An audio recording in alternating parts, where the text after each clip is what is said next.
함께 읽으실 하나님의 말씀은 요한복음 13장 3절에서 15절입니다. 저녁 먹는 중 예수는 아버지께서 모든 것을 자기 손에 맡기신 것과 또 자기가 하나님께로부터 오셨다가 하나님께로 돌아가실 것을 아시고 저녁 잡수시던 자리에서 일어나 겉옷을 벗고 수건을 거저다가 허리에 두르시고 이에 대야에 물을 떠서 제자들의 발을 씻으시고 그 두르신 수건으로 닦기를 시작하여 시몬 베드로에게 이르시니 베드로가 이르되 주여 주께서 내 발을 씻으시나이까? 예수께서 대답하여 이르시되 내가 하는 것을 내가 지금은 알지 못하나 이후에는 알리라. 베드로가 이르되 내 발을 절대로 씻지 못하시리이다. 예수께서 대답하시되 내가 너를 씻어주지 아니하면 내가 나와 상관이 없느니라. 시몬 베드로가 이르되 주여 내 발뿐 아니라 손과 머리도 씻어주옵소서. 예수께서 이르시되 이미 목욕한 자는 발밖에 씻을 필요가 없느니라. 온 몸이 깨끗하니라. 너희가 깨끗하나 다는 아니니라 하시니 이는 자기를 팔 자가 누구인지 아심이라. 그러므로 다는 깨끗하지 아니하다 하시니라. 그들의 발을 씻으신 후에 옷을 입으시고 다시 앉아 그들에게 이르시되 내가 너희에게 행한 것을 너희가 아느냐? 너희가 나를 선생이라 또는 주라 하니 너희 말이 옳도다. 내가 그러하다. 내가 주와 또는 선생이 되어 너희 발을 씻었으니 너희도 서로 발을 씻어주는 것이 옳으니라. 내가 너희에게 행한 것 같이 너희도 행하게 하려 본을 보였노라. 아멘. 이번 고난주간 동안 저희 교육부에서는 미디어 금식을 하고 있습니다. 사실 미디어 금식은 한국교회에서 매년 사순절이 되면 하는 일종의 캠페인 중에 하나입니다.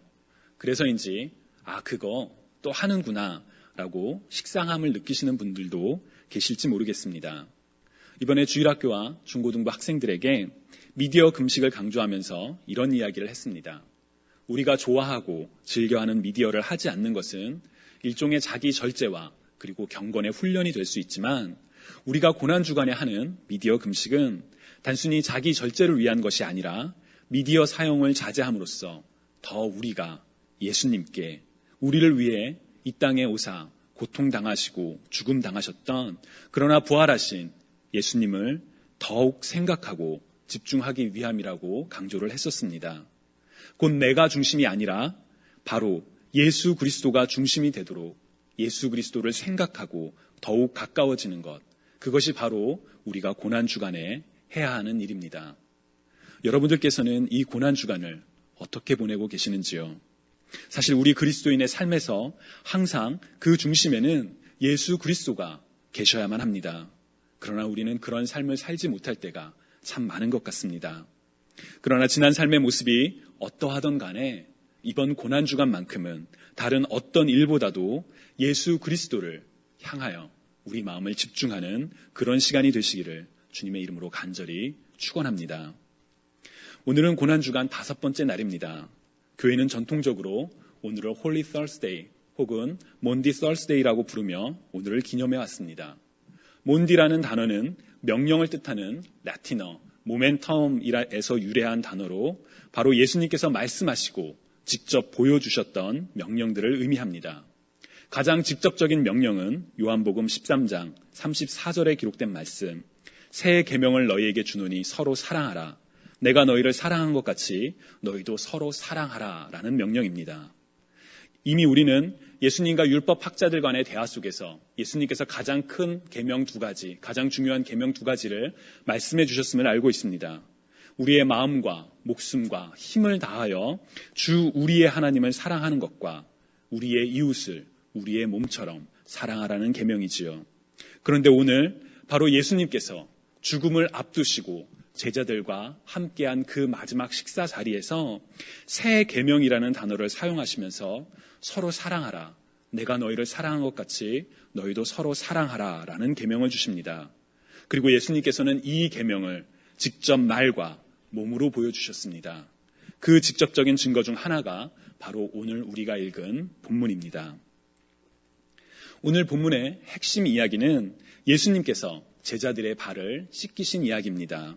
보통 세족식이라고 불리는 이 사건은 높은 자가 낮은 자를 섬기는 그래서 겸손과 섬김을 대변하는 의식으로 우리 교회는 물론 일반 학교나 다른 기관에서도 종종 행해지는 의식입니다. 아마도 여기에 모여 계신 분들은 이미 이 세족식이 어떤 것인지 그리고 이 내용에 대해서 몇 차례 이상씩은 들어보셨을 것입니다. 이 본문을 바탕으로 한 설교의 결론은 보통은 정해져 있습니다. 오늘 본문 14절과 15절을 보면 예수님께서 제자들의 세족식을 하신 다음에 이렇게 말씀하십니다.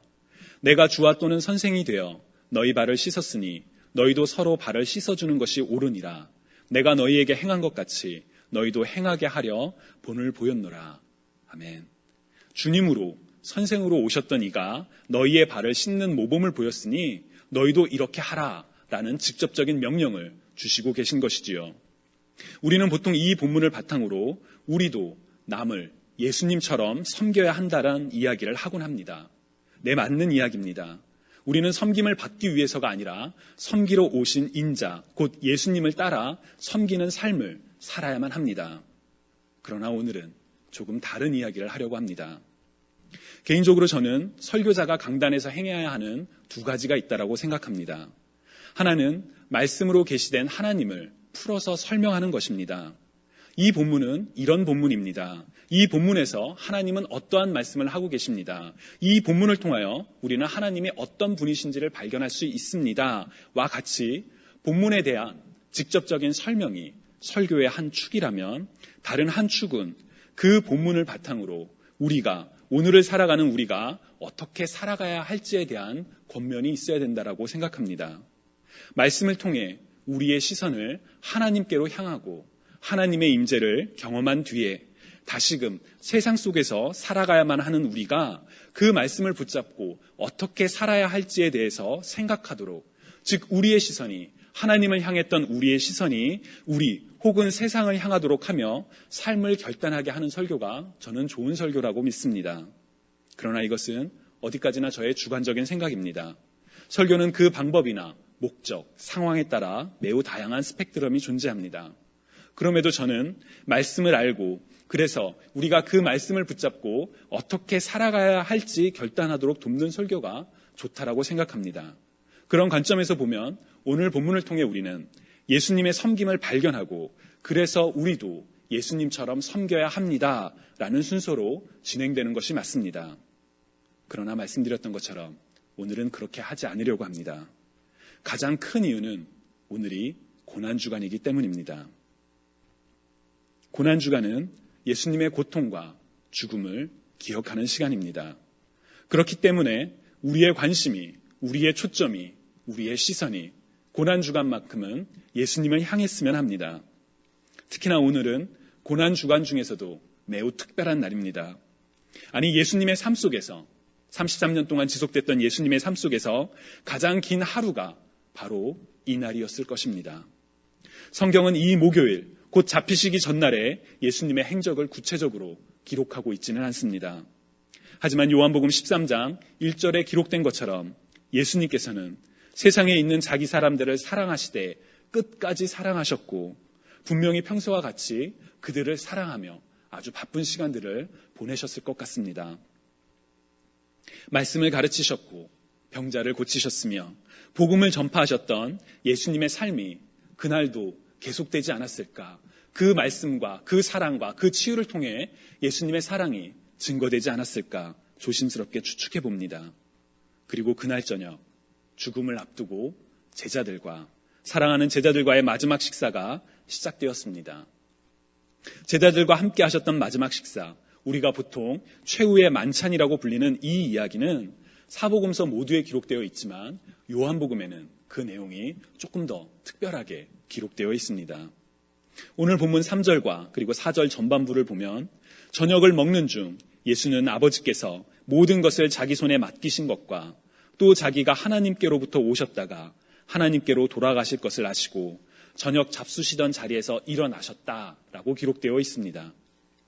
즉 오늘 본문의 세족식은 저녁을 먹는 중간에 일어났던 일이라는 것입니다. 그런데 이것은 매우 어색한 상황입니다. 당시 중동의 문화는 귀한 손님을 환영할 때 발을 씻을 물을 먼저 내주고 함께 식사의 자리로 초대를 합니다.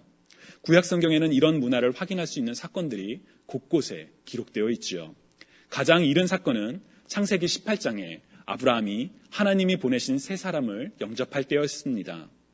아브라함은 장막문에서 달려나가 그들에게 영접하고 몸을 땅에 굽혀 이르기를 내 주여 내가 주께 은혜를 입었사오면 원하건대 종을 떠나 지나가지 마시옵고 물을 조금 가져오게 하사 당신들의 발을 씻으시고 나무 아래에서 쉬소서라고 말하는 장면이 기록되어 있습니다.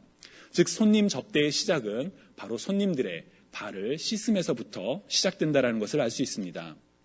그렇다면 예수님께서 제자들과 함께 했던 그 마지막 식사는 어떠했을까요? 마태, 마가, 누가복음에서는 예수님이 제자들에게 식사 준비를 시키시는 장면이 나옵니다. 예수님께서는 제자들에게 말씀하시기를 한 사람에게 예수님께서 제자들과 함께 식사할 객실이 어디 있느냐라고 물으면 장소를 제공해 줄 것이라고 말씀하셨고 그렇게 장소가 준비된 다음에 바로 식사하는 장면으로 연결이 됩니다. 바로 이 부분에서 우리는 한 가지 질문을 해볼 수가 있습니다. 예수님과 제자들은 식사하기 전에 발을 씻을 수 있었을까요? 당시의 문화에서 발을 씻겨주는 것은 그 집에서 가장 낮은 사람, 곧 하인이, 종이 하는 일이었습니다. 그렇다면 공식적으로 초대를 받은 것도 아니고 단지 장소를 빌려서 사용하는 그곳에서 누군가 나와서 이들의 발을 씻겨주었을까요? 아니요, 저는 그러지 않았을 것 같습니다. 그렇다면 그 중에 그 식사를 준비하던 누군가가 발을 씻을 준비를 했었어야만 했을 겁니다. 그런데 이날의 사건을 기록한 누가복음 22장 24절을 보면 제자들은 그 식사 중에도 누가 크냐 서로 다툼을 벌이고 있었다라고 합니다.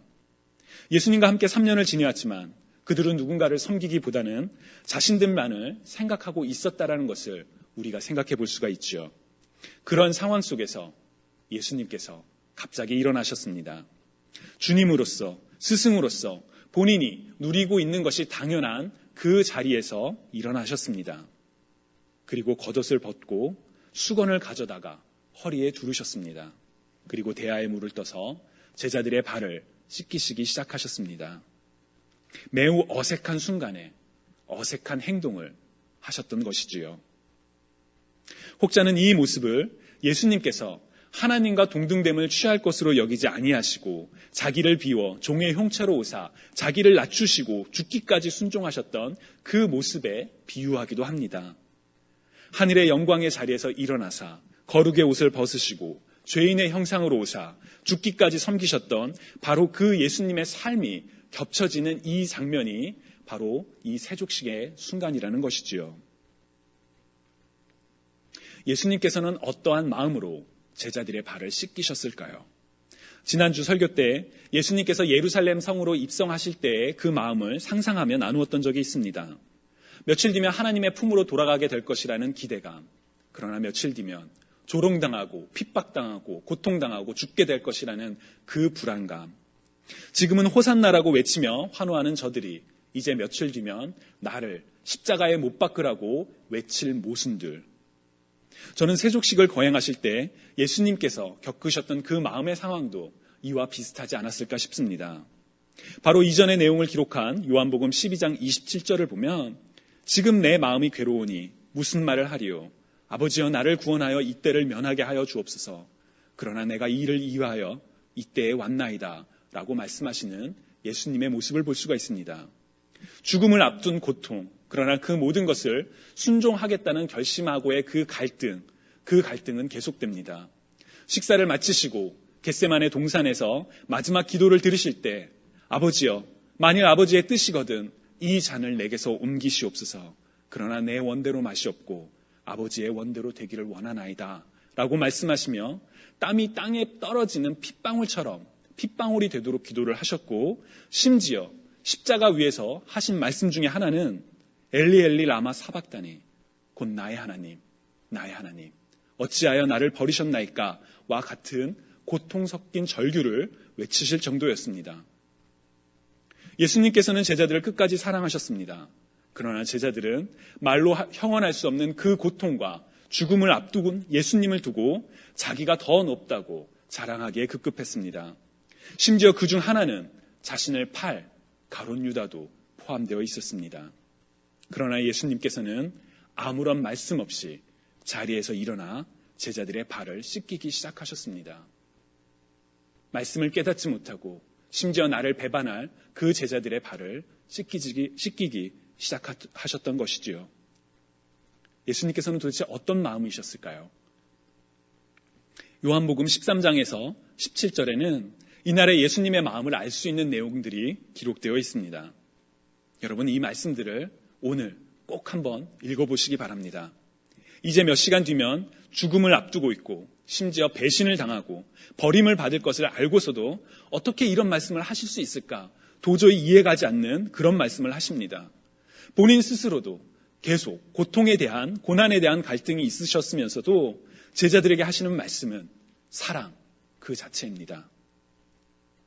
너희는 마음에 근심하지 마라.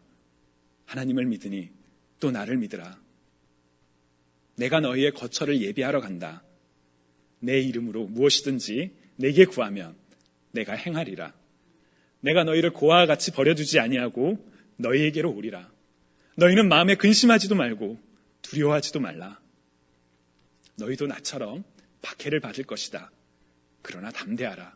내가 세상을 이기었노라. 사랑이라는 단어 외에는 도저히 설명할 수 없는 예수님의 마음이 이 마지막 말씀 속에 담겨 있습니다. 예수님은 바로 그 마음으로 제자들의 발을 씻기셨습니다. 섬김과 겸손을 그토록 가르쳤지만 여전히 자기가 최고라는 제자들, 예수님의 마음을 이해하지 못하고 온 마음을 씻겨달라는 제자를, 심지어는 자신을 바로 그 제자까지도 그 모두를 동일한 사랑의 마음으로 씻겨주셨습니다. 이날 제자들에게 주신 사랑의 계명, 내가 너희를 사랑한 것 같이 너희도 서로 사랑하라는 그 말씀을 가르쳐 주시기 위하여, 내가 섬김을 받으려 이 땅에 온 것이 아니라 오히려 섬김의 삶을 살기 위하여 왔다는 것을 직접 보여주시기 위하여 제자들의 발을 씻겨주셨습니다. 그 마음의 중심에는 자신의 영광도 생명도 내려놓을 정도로 깊은 사랑, 바로 그 예수님의 사랑이 있었습니다. 주님이 사랑하시는 여러분, 주님께서는, 우리의 사랑이신 예수 그리스도께서는 우리의 죄를 씻어주셨습니다. 식사를 하던 도중에 일어나신 것처럼 하늘 보좌에서 일어나사 우리가 살고 있는 이 땅에 오셨고, 겉옷을 벗고 종의 모습으로 다가오셨던 것처럼 십자가에서 고통당하심으로 우리가 마땅히 당해야 할 수치와 고통과 심판을 당하셨습니다. 우리는 유다처럼, 베드로처럼, 그리고 내가 더 잘났다라고 다투는 제자들처럼 우리의 욕심과 바램을 따라 내 멋대로 살아가고 있지만, 그래서 예수 그리스도를 십자가에 못 박게 만든 바로 그 장본인들이지만, 그런 우리를 위하여, 그런 우리를 너무나도 사랑하셔서 예수 그리스도께서 십자가의 고난을 당하셨습니다. 바로 몇 시간 뒤면 나를 배반하고 팔고 나를 버려두고 도망하며 심지어 나를 모른다고 부인하는 바로 그 제자들을 사랑하셨던 것처럼 그와 동일한 사랑으로 우리를 사랑하고 계신 이가 바로 예수 그리스도이십니다. 그리고 그 분을 보내신 이가 바로 우리의 아버지 하나님이십니다. 주님이 사랑하시는 여러분, 오늘 하루 예수 그리스도만을 생각하는 저와 여러분이 되시기를 주님의 이름으로 간절히 축원합니다. 주님이 우리를 사랑하사 이 땅에 오셨고 우리를 대신하여 고난을 당하셨으며 우리를 구원하시기 위하여 십자가에서 죽으셨습니다. 그 사랑의 예수님을, 그 예수님의 사랑을 기억하는 저와 여러분이 되시기를 주님의 이름으로 간절히 축원합니다.